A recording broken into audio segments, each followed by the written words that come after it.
রাস্তার পাশে একটি প্রকাণ্ড গাছ ছিল। সেই গাছের নিচে পথচারীরা বসতো, বিশ্রাম করত, আরাম নিত।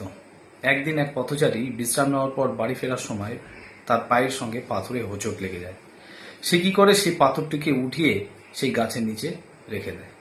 সেই সময় গাছের গণনা হচ্ছিল, মানে রাস্তার পাশে কত কত গাছ আছে এবং মার্কিং হচ্ছিল রং দিয়ে।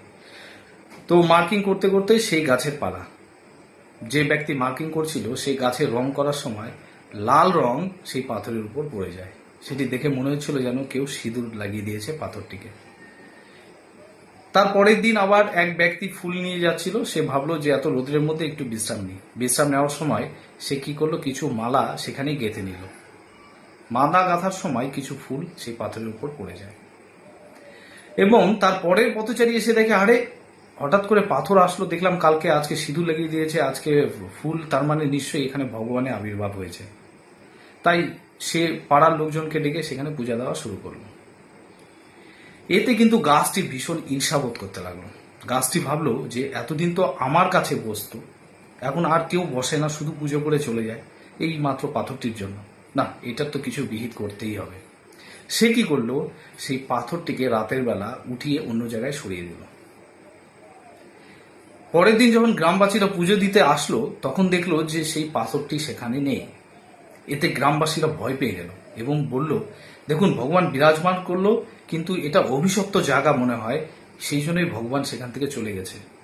চলো চলো, এখানে আর আসা যাবে না, এই গাছটি ভীষণ অভিশপ্ত গাছ, এই গাছের নিচে ভগবানও টিকতে পারলো না, তাহলে আমরা যে বসতাম আমাদেরও কিন্তু কপাল খারাপ ছিল। যাক, ভগবান এটা একটু কি এটা দেখিয়ে দিয়ে গেল যে এই গাছটা অভিশপ্ত।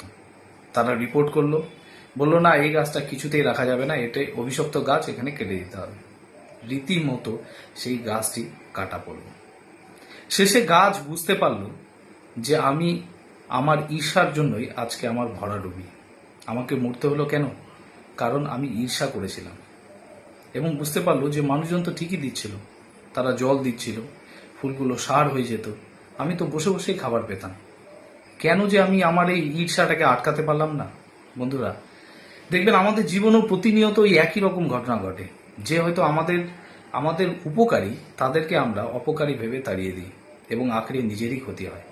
চারিদিকে যা ঘটনা ঘটছে, আপনারা কিন্তু সাবধানই থাকবেন এবং নিজেকে সেই জায়গায়, এই গাছের জায়গায় কখনোই আনতে দিবেন না। কারণ অন্যের ক্ষতি চাওয়া মানেই নিজের ক্ষতিটা করা। নমস্কার।